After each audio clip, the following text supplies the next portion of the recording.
Everybody, and welcome back to another week with the Five Guys Online. Gentlemen, how are you doing? I, yeah, I mean, we got Christmas going in full blast. Dr. Pickett has the tree up. He has on his Burberry scarf. He has on his Santa Claus sweater. He is ready for the holiday season. Can you hear us? Yeah. Yeah. We hear you loud. Okay, there we go. No, it's good. I'm nursing some sinus issues and a little under the weather. So sorry, everybody. Again, if you drank my I'll pass it to immunity you. tea, I'm trying Zach's elixir. I drink this on a regular basis, and it helps keep me healthy throughout this holiday season. Did that recipe come from Amanda Seals by chance? No, it wasn't Amanda Seals' recipe. My recipe came from a former boss. My former boss, who is from Jamaica, gave me this recipe when I had like a sinus infection. And the next day, the infection was pretty much knocked out, and it just got better. And so I take it now right before ever getting sick, and I really take it on a regular, like just even when I'm not sick, because it's just, I know it helps my sinuses. So what wasn't Amanda Seals tea? I'm not sure. I just know that it's supposed to help combat 5G, which causes COVID-19.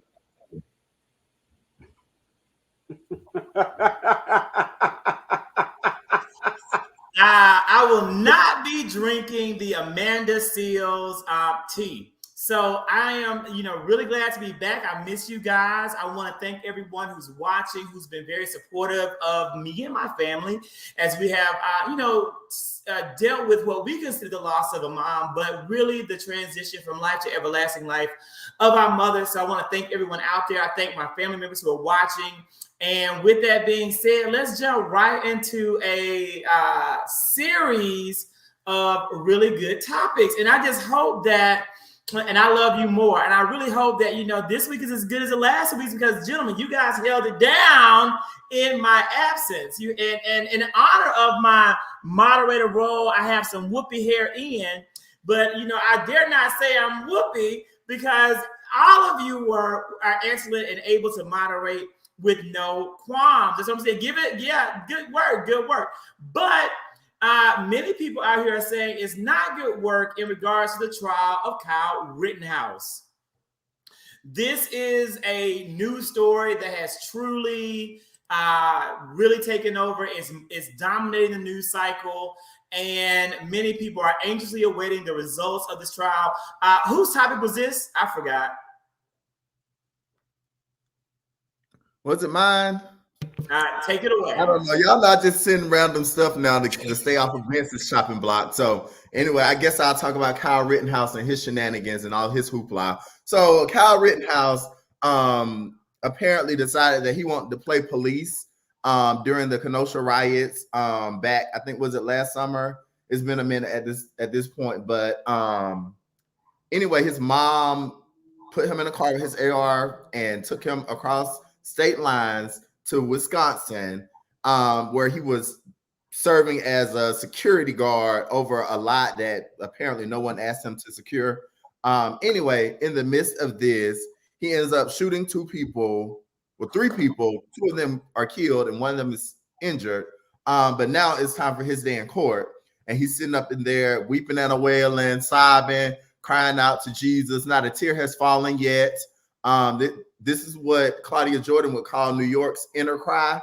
So I'm just wondering, well, for one, his attorneys were seeking a mistrial, which I think was not granted. But I'm wondering, how are we feeling about these white tears, or rather the lack thereof? And then also, who's following the case, and how are y'all feeling about it in general, guys?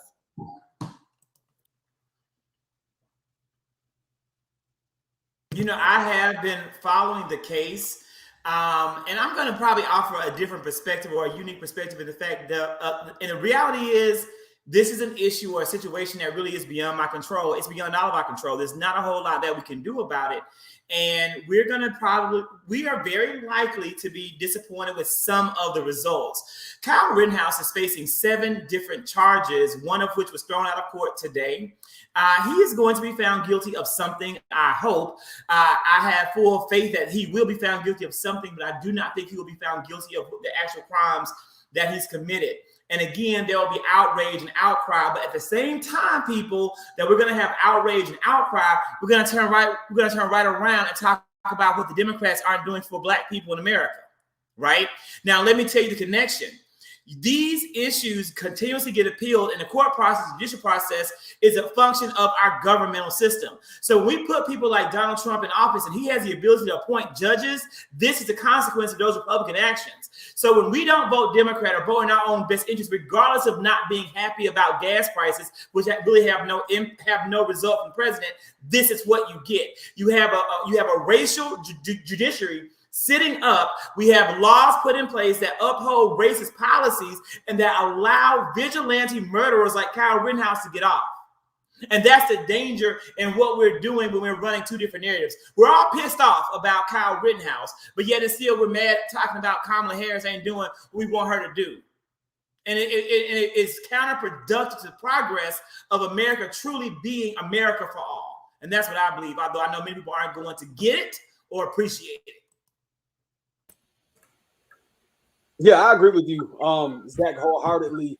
It'll be extremely unfortunate if he, gets out of this entire situation scotch-free, because there's a lot of things. There's so many holes in this story, just off of principle, just off the basis. Let's just talk about first base really quickly. In the state of Wisconsin, it is illegal for a 17-year-old to have a gun. Okay? That is state law. Not only that, he didn't even have a permit, because why? He's not legal. So just based off of those 2 counts alone, you already in the wrong. And then to envelop what pours under the umbrella after that is you killing people. You killing people knowing that, maybe not even knowing that, again, in the state of Wisconsin, it is illegal for you to be 17 years old, not have a permit, and then therefore not have a gun. And on top of that, you're already killing people. If he gets off just scotch-free, just off of the basis of things, I think that even just goes beyond the systematic, spill that you just said, Zach. I just feel like that's beyond just racial things. It's just like the law in general just sucks, bro.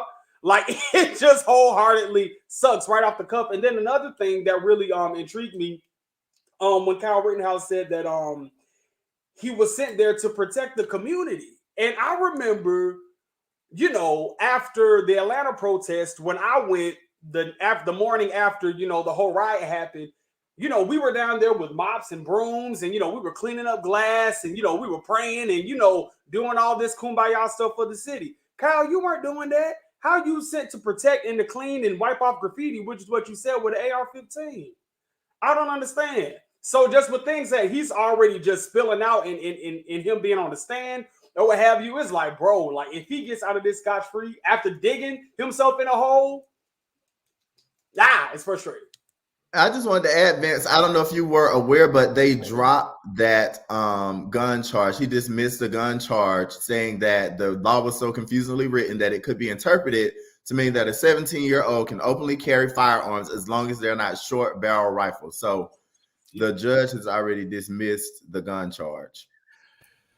Yeah, and the problem that I have even more so with this case, that I'm a little pissed at the fact that this mother is actually not potentially being charged with accessory to murder.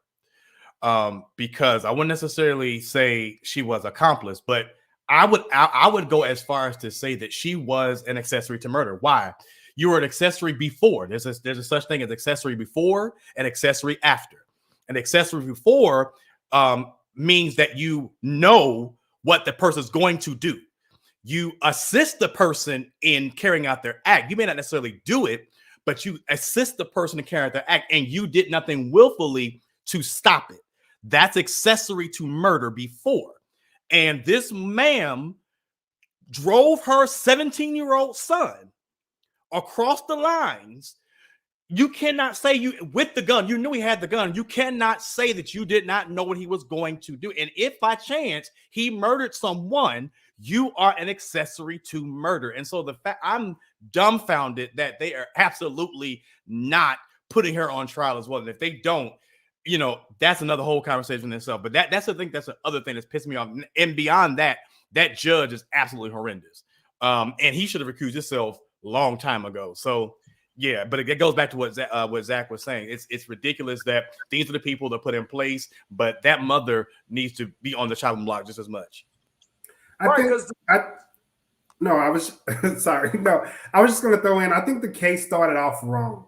First off, they said that the individuals who were killed couldn't be identified as victims. They could be referred to as looters, as rioters, but not victims. And so they threw that out at the beginning. But then also, I don't know if I necessarily want to put politics in this, as Zach mentioned, and I understand where you're going with it as far as the government and people who elect the judges and appoint judges and stuff like I do. But I think, and this is my own Pollyanna blinders on sometimes, that I hope that oftentimes we could be optimistic about the justice system, even though I know it hasn't always been in favor of us. And this is a white man who killed two white people, but also injured another white person based off of another. So I think I'm optimistic about the whole thing, based off the killing of a black person. So here's the thing. These people were at a Black Lives Matter protest in defense of a black man who was gunned down. And to a white supremacist racist like Kyle Rittenhouse and his ugly mama, those men were even lesser of value than the black man that was shot in the back. Okay, that's how they view it. They view these white men as race traitors and as the bigger problem. So it absolutely was a racial element to what Kyle Rittenhouse did. There was absolutely a racial element to what his mama did. And there's also absolutely a racial element to how the judge is carrying out this court case.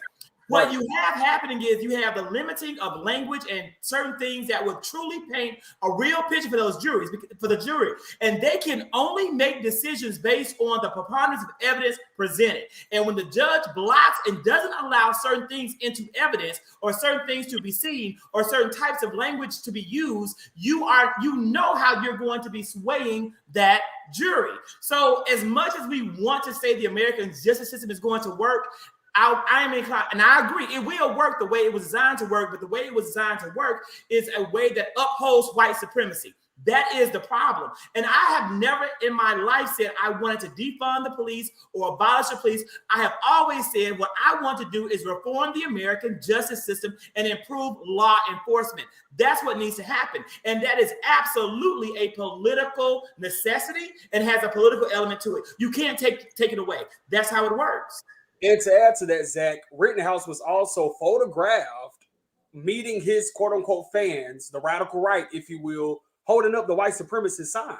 So you already walking into this. Like I said, you're digging, you have dug yourself into this hole. And to Zach's point, the judge isn't even allowing a lot of those photographs, if any of them, to come into play during the system. I mean, during the entire court process.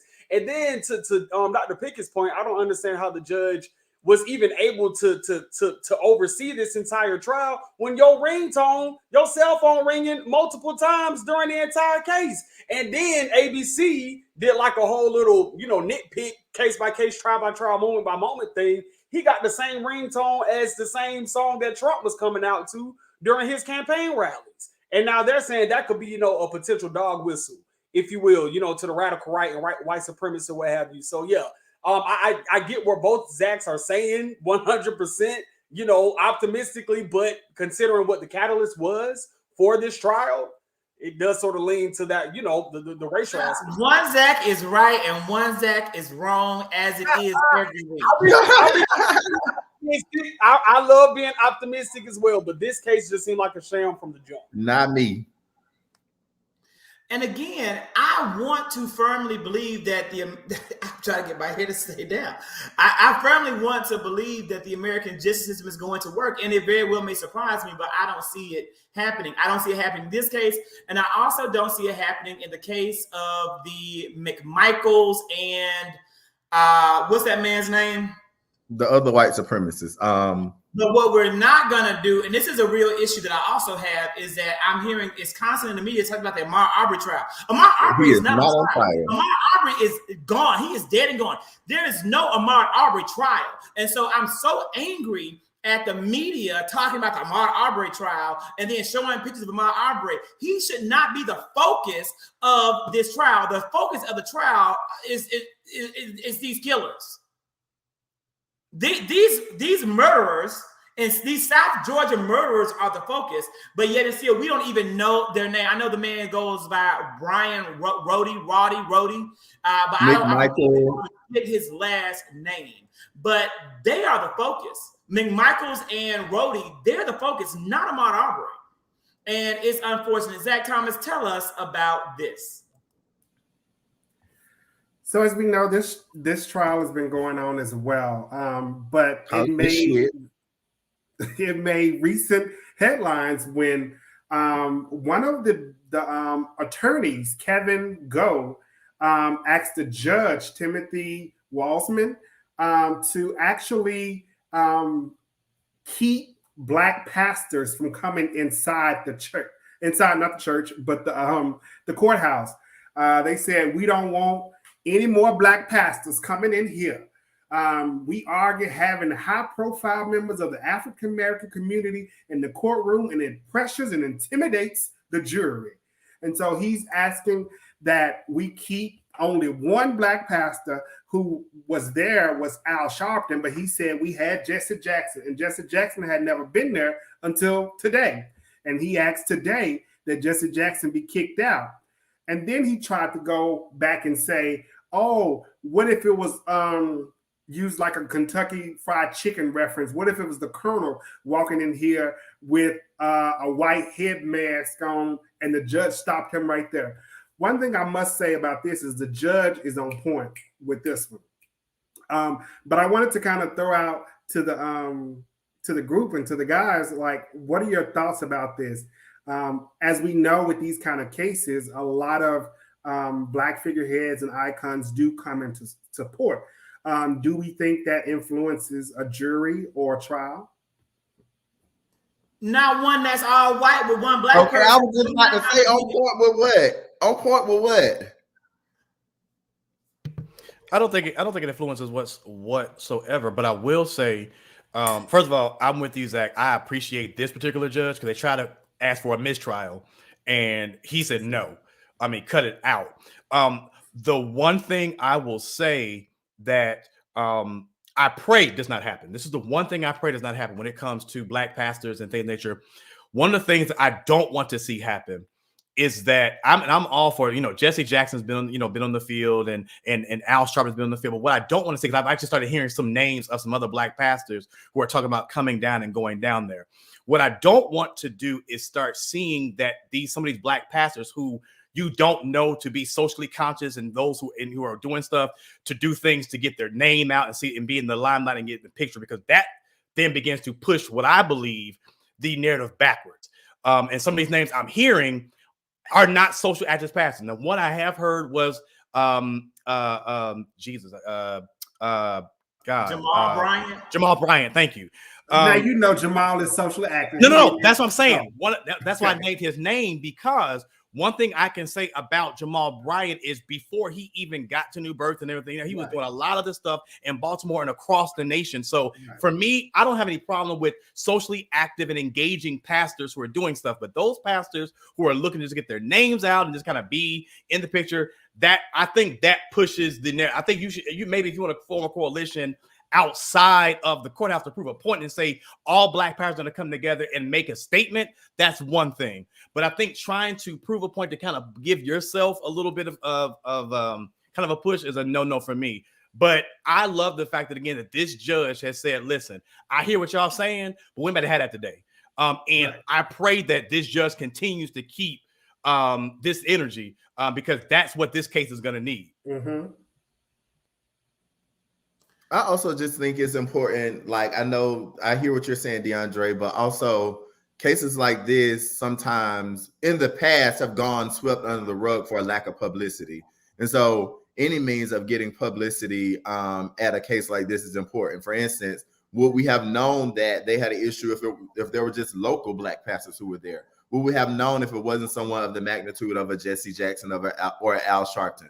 That's why it is, headline worthy. And the one thing that I think has brought us to the place that we are now, we're still nowhere near where we need to be, but social media and mobilizing people from across the nation has helped small towns like this town that this is happening in get the national and international attention that they need in order for justice to be served. So I don't care who take their Black ass down there, as long as it's a unified front that they're putting on and that we're sending a clear message that no matter where you are, if there's an injustice anywhere, then we know that it's an injustice everywhere, and we're going to do our part to make sure that everyone knows about it. And I want to add clarity that even though the media chose to make it a Black pastor or a Black clergy issue, I saw several headlines talking about Black pastor, Black clergy. This is a universal clergy issue. You have interfaith leaders from a number of different religious backgrounds coming together in solidarity around this case. Now, I don't want that to be missed or to be, But it wasn't the media who said it. It was the attorney said how many Black pastors we're going to have. No, I know that, but then the media ran with the headline, and that became the soundbite, and that became the news story. But I don't want the fact that you have people of different races and of different faiths coming together in this case, as has been the course of American history when we have injustice that has gone on. Not only do we have injustice happening possibly down in Brunswick, but we may have some injustice happening still at our historically Black colleges and universities. Vince, tell us about it. My Lord, we got to keep our HBCUs lifted. There are some things that are happening right now. And two recent HBCUs have reached, mainstream headlines. One of being actually is Tuskegee. Their marching band members are threatening to strike. They haven't really been performing a lot this season due to unqualified staff and a lack of funding. They feel like they have just been shattered on and have made their demands known to their administrators rather, and nothing really has come about of it. So they're definitely still on the fence. And then another one that has made huge headway is, of course, the Howard University. It's in one of the dormitories, if you will, one of the not study halls, dormitories, whatever. Blackburn. The students have been going, Blackburn, there it is. I was looking for the name of it. The students are extremely unhappy with the living conditions. They find that they are unsafe. Underneath those unsafe living conditions, you've had a lot of mold that has been growing underneath the beds. One student mentioned that the mold has been getting on her clothes and her shoes. There have been reports with like mass insects, rats, infestation, pipes bursting. Students are beginning to cough up blood. And now a lot of students are sleeping in the cafeteria, sleeping bags. And of course, it started to get colder in Washington, D.C. This protest has been going on for a month. And apparently, because I just did some more research on it, like about 3-4 hours ago, some agreement has happened today. But the Howard University hasn't released that verbiage or what have you on what the agreement is or what have you. So I just wanted to spin the question out to the guys, like, what's going on with our HBCUs? Do you think it's a lack of funding? Is it bad management / administration? And with the extreme amounts of money it costs to go to like many of these colleges, many of these HBCUs, like the one girl was saying, I'm paying $5,000 a semester and I got to fight with rats. Like, make it make sense, So where does the onus lie? I'm not trying to knock our HBCUs down. I'm with the fam. I know a lot of us are products of HBCUs or what have you, but where does the onus lie? And them rats ain't to be played with in DC. I'm just saying. Mm-hmm. That second thing you said, that administration and that institution, at this current moment, because of the fact of the matter is it is the responsibility of that administration to provide an environment that's conducive to for those students to actually learn. And if they're actually not utilizing the funding that it should be happening, hence one of the reasons, and I hate to use this way, but that's one of the reasons mismanagement of funds is why one of our major institutions here in the city of Atlanta went down the drain, because of the fact it was mismanagement of funding. And so people continuously using the federal government, the Biden administration, all those other administrations to talk about the issues of happening in these HBCUs. I think that's unfair. You have to hold onus. I said this once and I say it again. If I have somebody come stay at my house, at the end of the day, you come and stay at my house. If you don't pay the rent that month, I can't. If you don't pay me for rent this month, I can't say, oh, because you didn't pay me rent, it's your fault. No, when they come and ask me for that mortgage, they want to know, well, where's your money? Because it's your responsibility. If the federal government is not providing those funding, it's still on you to make sure that you do right by those students to make sure they have the resource that they need. So until these presidents, until these administrations start taking notice, that's going to be the issue. And Howard should be ashamed of themselves from the get-go, because again, they took alumni off the off the board. They took the student votes off the board. And so now you have taken, you took administration, you took teachers, alumni, and student votes off the board. So now what has occurred is now you have a group of people who don't have a real investment in this institution making decisions for this institution.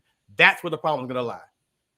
And those are some of the demands that the students had, and they were upheld today. It was 4 of them, I want to say, and I think those were 2 of them. But then also no repercussions or retaliation for them protesting based off their grades and stuff like that. But then also was the adequate housing.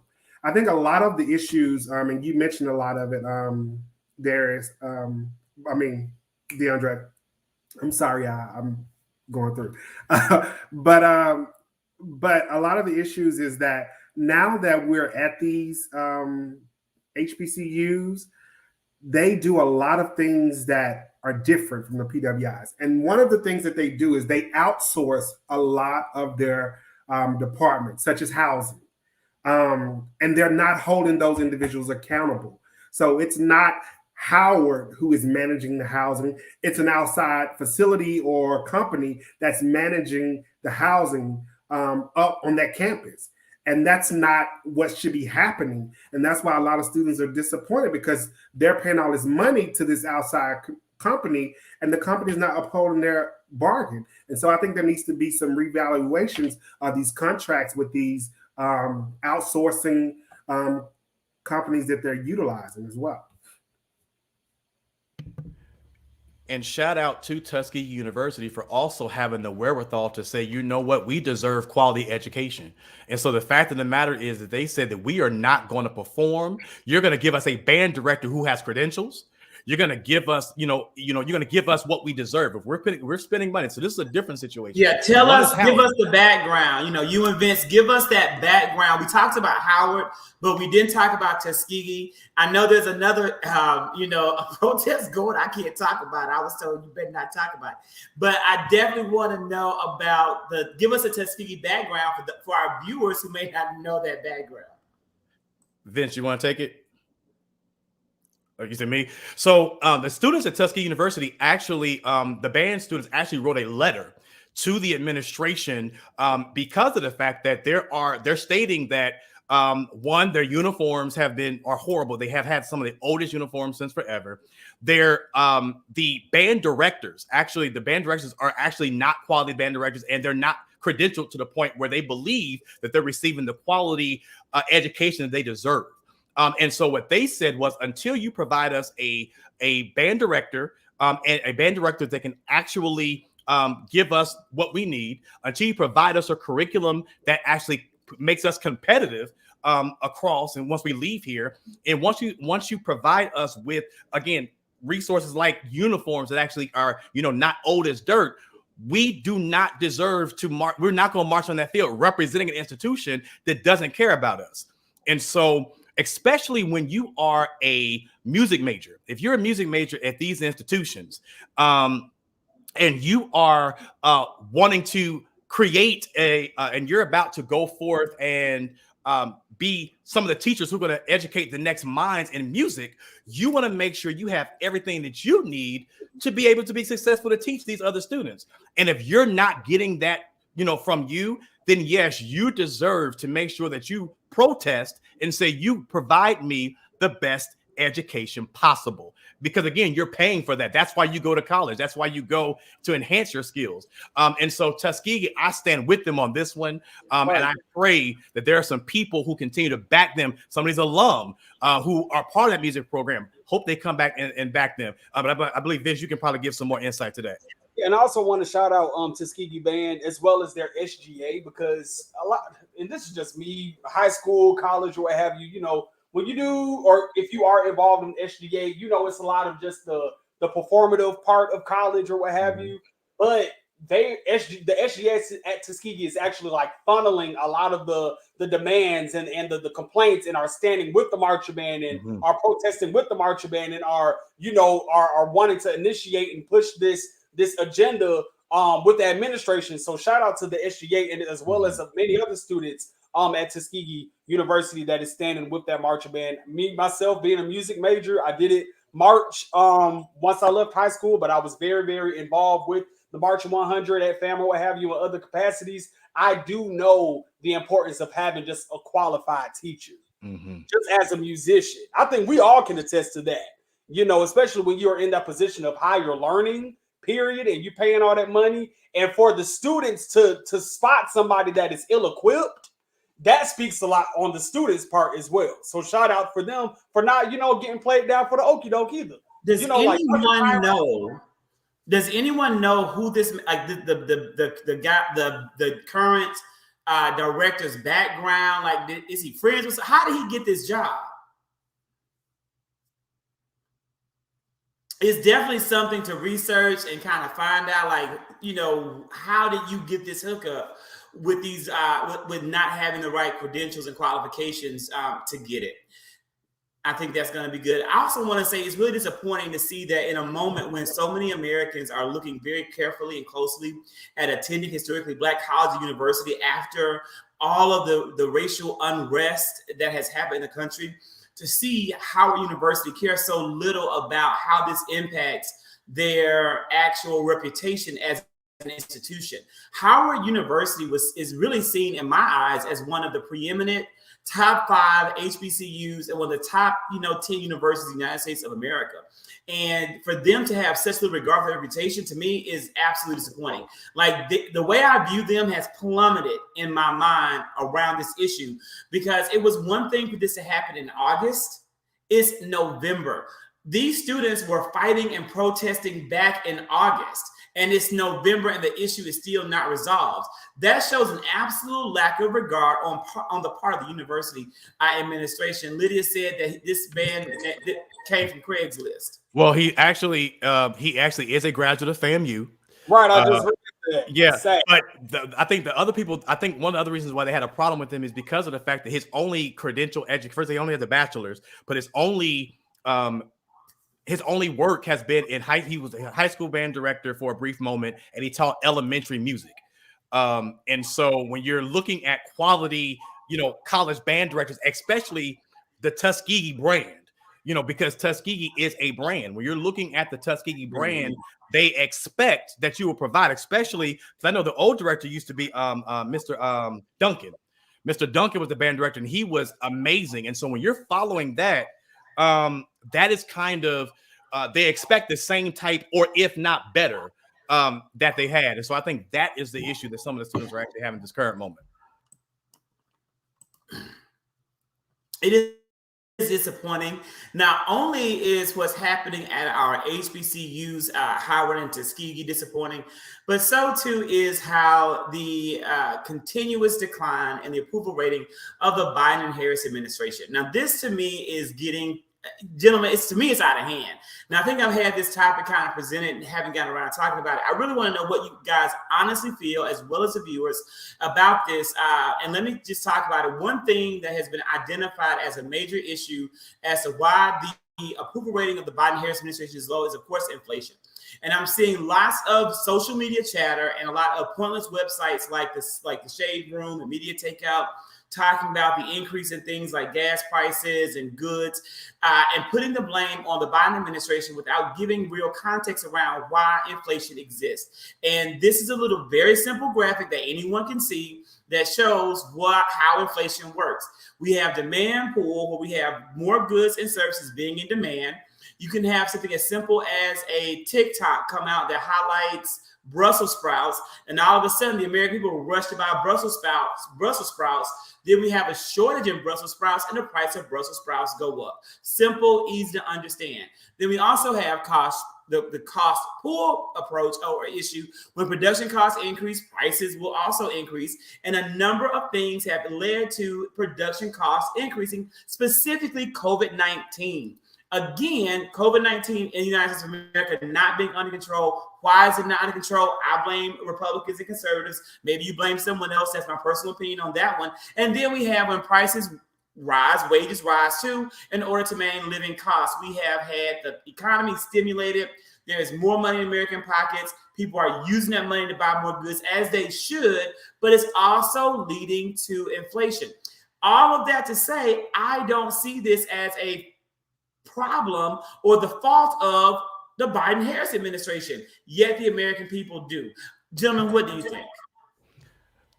Zach, every president since Reagan in their first term have had this issue.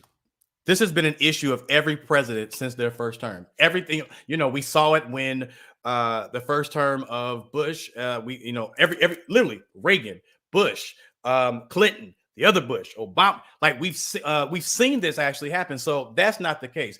I think that this idea that the ratings are dropping is because of the fact that, you have a group of people, you got these, I hate to say this, but you still have these progressive leaders who the Biden and Harris administration still can't sell. And so a lot of you have the independents and you have these progressives who you cannot sell, to them right now. And so I think he's still doing great with his base, but you have a group of people who you cannot sell and you can't make everybody happy. Unfortunately, again, I say this all the time on this platform, until you give an alternative measure that can actually supersede what's being provided, stop complaining until you provide a legitimate program or legitimate outcome that can actually make a difference. And so that's where I think we're having a problem right now. And hello, Dawn. And again, I get that, and I want to say, I knew somebody was going to say what you said, so I actually pulled some facts. And this is the presidential approval rating of presidents based on their first 261 days in office, exactly where, again, kind of where President Biden was when his ratings started to drop. I do want to emphasize that President Biden's ratings are still higher than President Trump's ratings were at this time, but we are approaching that low slowly but surely. And, with that being said, I think that I agree with you to a certain extent, DeAndre, but I also kind of want to counter and say that I think it's a false dichotomy to continuously put the blame on progressives, because that's not where all the blame lies. I want to see more blame put on Republicans and conservatives as well. Everyone is looking for the progressives to get on board with the Democrats for the good of America. And I do believe progressives should for the good of the Democratic Party. But I also want to see more Republicans who especially are in battleground states make the decisions that they made, like they made for the infrastructure bill, to do what's right by the American people. And I want to see the media tell the right story. The media is making a concerted effort to sway the American people in one direction, specifically against, I firmly believe, Vice President Kamala Harris, as we saw with this weekend's CNN article. And I think that's a real issue. I think that you have news sources like CNN wanting to get some of the conservative Republican money and that's out there, and they want to become seen as more balanced, and they're doing it by attacking this administration as opposed to telling real stories. And I want to see the Biden administration critiqued when they should be critiqued, but some of the things that they're saying and the way that they're shifting the narrative is, to me, inappropriate. And I think that's where the blame lies. I see what you're saying, Zach. I just also feel that beyond party lines, in terms of just the media conversation, we all know that fear sells.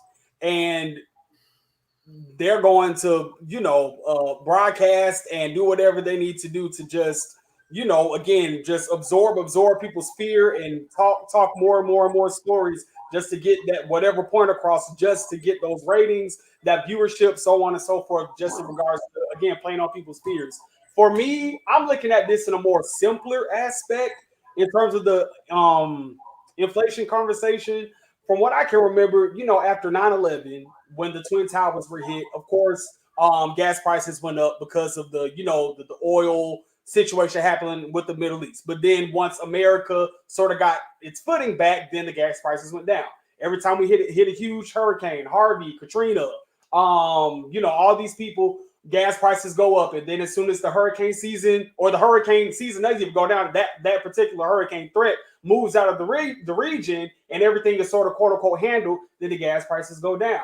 And so when you talk about us in a pandemic, we're still in the pandemic. The pandemic is not over. And you saw how long the downfall of the Trump era and on top of the Trump era, the COVID is happening. It's going to take us a minute to bounce back. Like United States of amnesia. If you just look at the past situations, this is unfortunately, it's inevitable. Yes, it's going to hurt our pockets. Yes, we may not get the opportunity to drive all across Atlanta and drive all across Georgia like we want to at this current time. But that it's just it is what it is. I don't place fault on Biden or anything like that. It's just like this is what it is, y'all. This is what it is. And in Jesus' name, hopefully it can come back down, give or take however long it's supposed to take. But the fact is, those other situations ended. The pandemic is still going. And as long as this pandemic is going, these inflation prices are going to increase. Period. Drop the mic. And even to this, and I even add to it, it's not to me necessarily about prices coming down. It's about wages going up. That is also a big part of the disconnect. We still don't have a living wage in this country, and we should. And we see the mass resignation having happened, and we're living through the mass resignation. We're going to continue to live through it because people now know their value and they know their worth. And these companies are fighting tooth and nail to not pay people what they're worth, to have the most profit that they can have so they can continue to fly to the moon and Mars and everywhere else that Jeff Bezos wants to go. So I just wanted to add that piece in. And it's only going to get worse, especially if people like Bill de Blasio has his way. Dr. Pickett, tell us what Bill de Blasio wants to do to America. So, as New York, you know, not America, New York. It'll spread. Which is sad. It'll spread. Unfortunately, Bill de Blasio, who only has a little over 2 months remaining in his term as mayor because of term limits, back in October made an announcement that he was looking to end gifted program for the elementary students. Many of us who understand know that they actually do testing in the elementary arena to determine if those students are tag eligible students. He currently has 70% of Black and brown students in the city of New York. However, 75% of the students who are in the tag and gifted program are white and Asian. Many people argue and state that the reason why a lot of these people are getting those is because they have the resources to buy tutors that can prep for the actual testing. And unfortunately, the young people who are the Black and brown students are at a disadvantage. That's what de Blasio is ultimately saying is the reason and rationale. The person who is actually, now to mind you, for over 8 years, he was not for doing this, and they had multiple reasons for not doing so. It just so happens a year ago, he appointed a school a chancellor by the name of Maisha Porter, who convinced him that this was a need and a necessity to get rid of this programming. Now, the unfortunate situation is that there is not a good alternative. Now, he has a plan, but the alternative doesn't work. Now, here's the key, though. He can introduce it, but it's going to be up to the next mayor, Eric Adams, who will be the next mayor, to implement it. He has already made it very clear that he does not agree with it. What he does say, though, we should actually extend the talented gifted programming into the underfunded and the low income community so that those kids do have a chance. The question I have is, and we have a couple of educators on this panel, those of us who have worked and seen these tests and seen what is actually done. Do you think this is a good idea? Do you think that we are expanding No Child Left Behind, or do you think we're literally leaving children behind by trying to not help children move forward? I'm gonna hop in real quick because I know I'm not an educator, y'all are, so let me just give my little two-piece amen. But no, I don't think that they should get rid of the programs. However, I do feel that they need to investigate county by county, area by area, whatever that looks like in New York. Why are Black and brown kids not meeting the requirements? Like, why don't they have the resources? Like, they need to investigate the why and then counter the why, combat the why, create some resources and programs to counter that why, in effort to bring more children of color into, again, the full percentage of it all. Because I read that same story, with majority of the classrooms in the gifted classes being majority white and Asians. And then this is more so geared towards like elementary school students, right? And so for me, like, just going back, if I can, into my kindergarten, first grade days, Lord, give me, the memory or whatever. Like, I feel like, when you that age, like, it's like a level playing field right there. Everybody has the ability to really get their minds molded, and that's just a time to be explorative and just really develop your education and your mindset and all that stuff. So I feel like, since they're so young and so green to it, like, why automatically just count them out? I just think that's unfair off the cuff. You get what I'm saying? So I think they just need to investigate. And here's the thing: gifted programs are not the problem. It's the identification process, exactly as Kale said. Here's the reality of it. Here's the thing. You have a number of ways to screen for giftedness and talent development, and not every school system uses all the resources available. Some assessments are biased and have been shown to have a racial bias that is inherent, and so that's why you should have multiple measures. It also is not probably appropriate to think that you're going to have equal population-wise across the board for students, because giftedness is typically based on a percent of the population. 3% of Americans are going to be gifted. 3% of the white population, 3% of the Black population, 3% of the Asian population. And when you have more white people than you have Black people in the United States, you may have more white people who are gifted in the school system. It's not apples to apples. That's not the correlation. And people have to understand all those factors. With that, and again, we talked about, I don't know if elementary school is the right time to implement the program. I think that for some kids, yes, but not all kids, you should screen for giftedness every year from kindergarten all the way up to probably sixth grade to get the biggest range of not missing kids who are gifted and some who have talent development that comes later in the process. I too was served by the gifted program in my home county. And again, it is a bell curve. Again, 3% of people are going to be gifted. 1% of people are going to be geniuses. And the fact that Bill de Blasio doesn't know and understand this really concerns me. And the fact that he is saying that gifted identification is a racial issue, but his kids were served to get the programs, make me look at him even more with a side eye, because maybe he's saying the only reason that his kids were gifted is because they're half white. That there are a lot of problems with Bill de Blasio was saying and what he's doing. But I promise you, there's some idiots in this world who are seeing this nonsense on Fox News and who are ready to run with it as a way of, like, again, trying to end the issue. And if you really want to fix the program and fix the problems, you need to really educate about how policies exist that disenfranchise Black and brown people. That's a part of really helping identify gifted kids. Many Black and brown gifted children are ignored in this, not even referred to be tested because of issues that are deemed behavioral. Mm-hmm. And all of that's part of the problem. Ending the gifted program isn't the answer, but ending how you misidentify or fail to identify, that's the problem. I think that the process is really subjective because one of the measures is motivation, and that's something that teachers completely up to the teacher how they rate a child in terms of motivation. And that's how a lot of teachers end up docking students of color for behavior by saying, well, this child can't act right long enough to be a part of this program.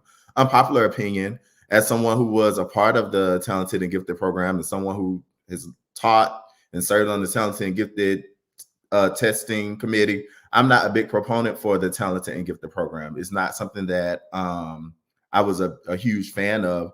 I think that it too early on, it starts to set this culture of elitism, even from elementary school within the students. And I think that a good alternative to a Talented and Gifted program would be a personalized learning initiative across the nation.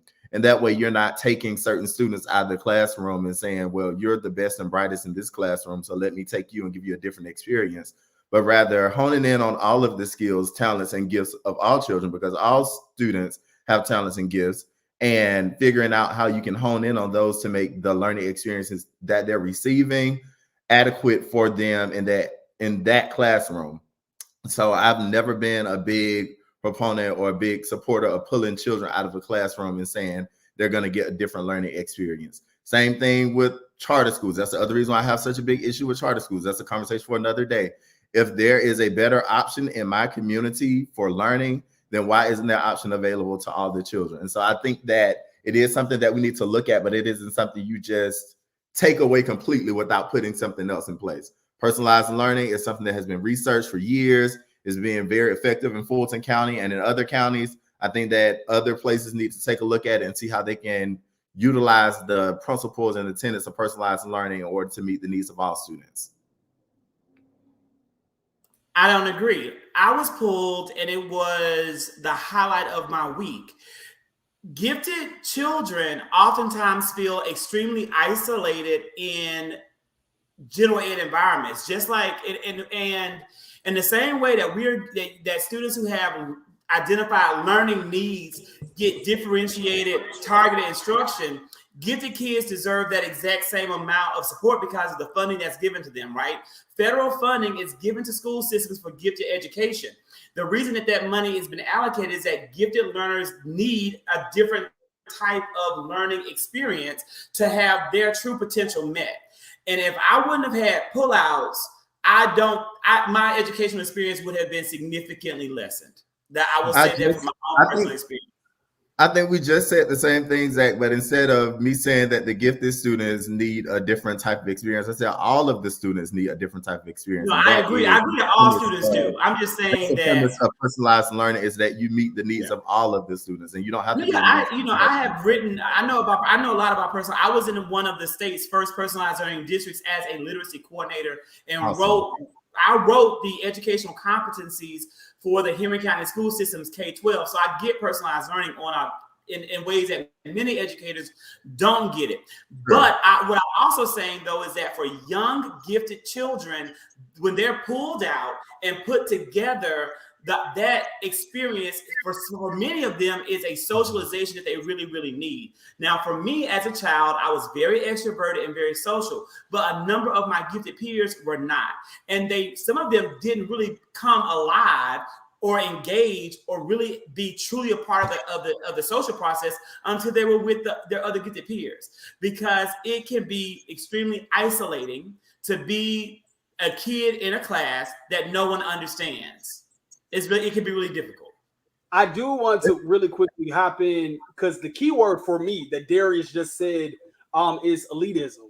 And I think that really goes to show when you are in high school and you are AP, you're gifted, you're honors, you're IB, and then you have the general high school students or what have you. Me, myself, being the AP honors student, I can distinctively remember a clear-cut difference in my graduating senior class between, the AP kids can do this, but the general students can't do that. You get to the commons area, you get to the cafeteria, who's sitting at what table, you get to the assembly halls, you get to the field trips, who's privileged to do this, who's always in the principal's office, who's always not in the principal's office, who's setting the standard, and you saw, you didn't really, well, I guess you could feel and see the division in regards to privilege, if you will. And Lovejoy was an all-black school by the time I was down there in 07 or what have you. So this wasn't even, white, black, multiracial, nothing like that. So I do agree with Darius in terms of just the elitism part. I guess that's more social.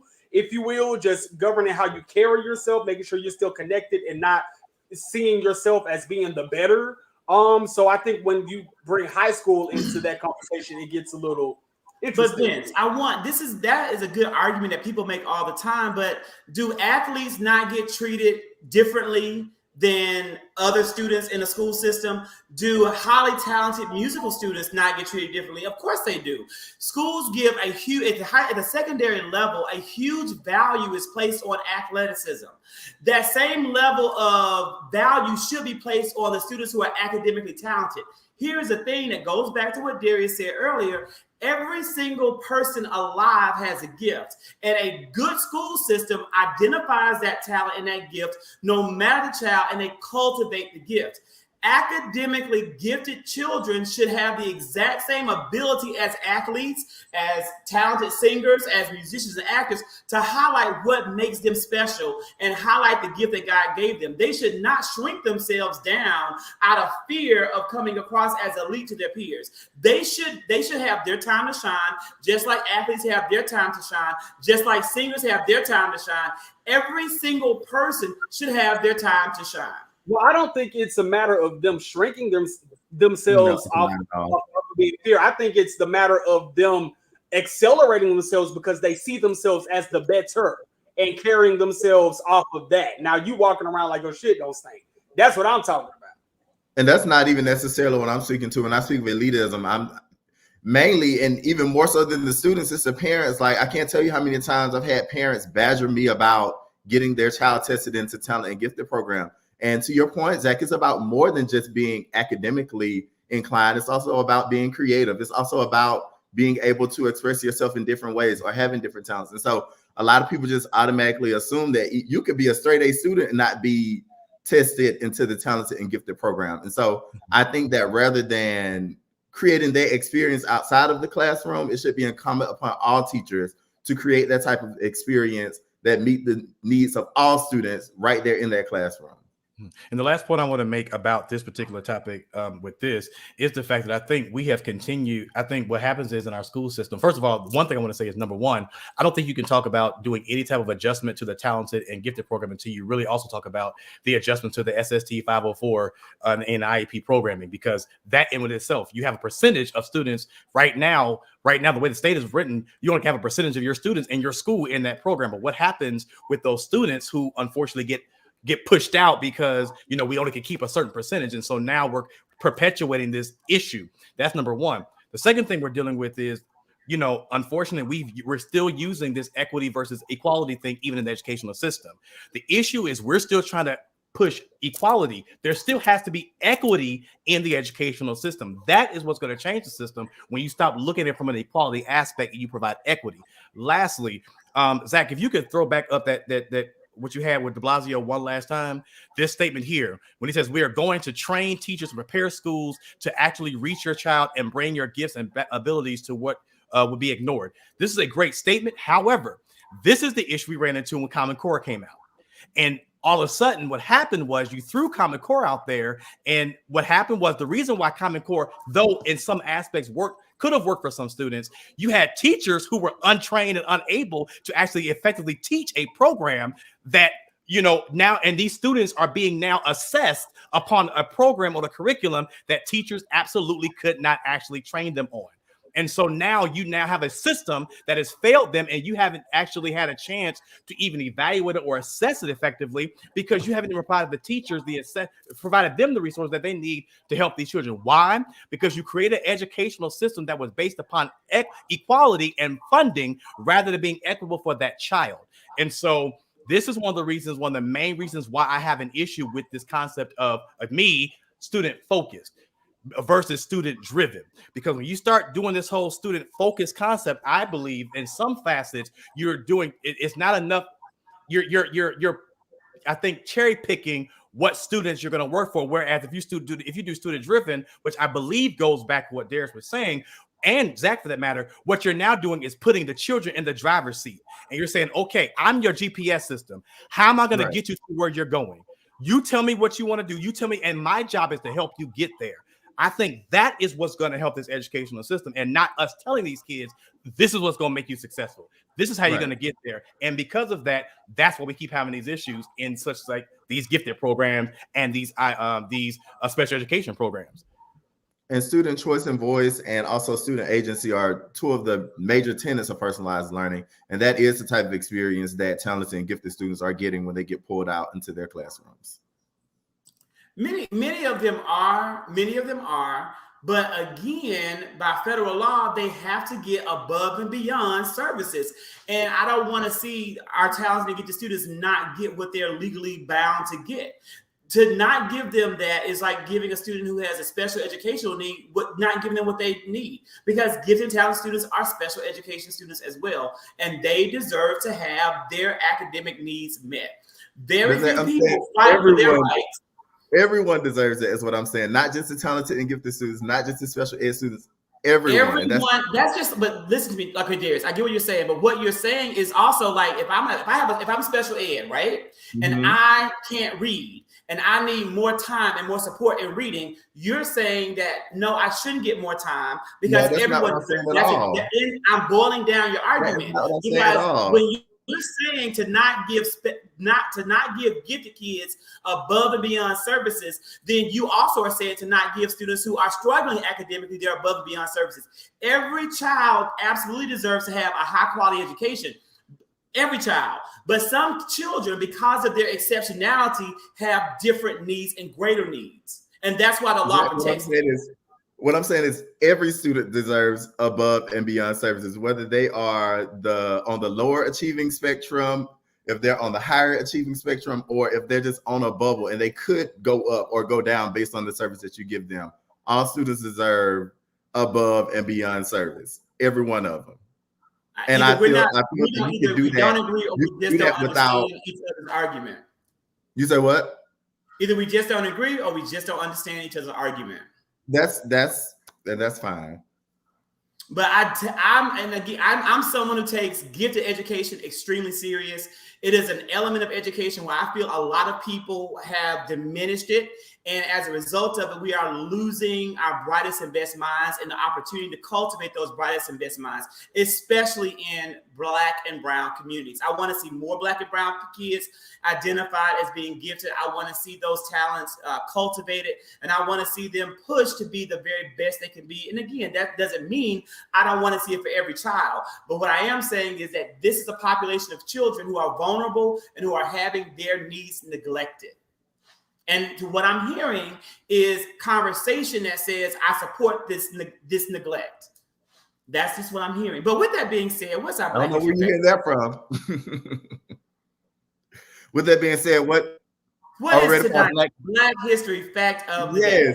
So after dragging all the HBCUs tonight, I just wanted us to take a moment to highlight the great work and the reason why HBCUs were founded in the first place. On this day in 1894, the Freedmen's Hospital School of Nursing was founded for African Americans by a Black surgeon named Dr. Daniel Hill Williams. This hospital was linked to the Freedmen's Bureau that was set up by slaves or formerly enslaved people and their descendants during the Civil War, and they were trained to be nurses.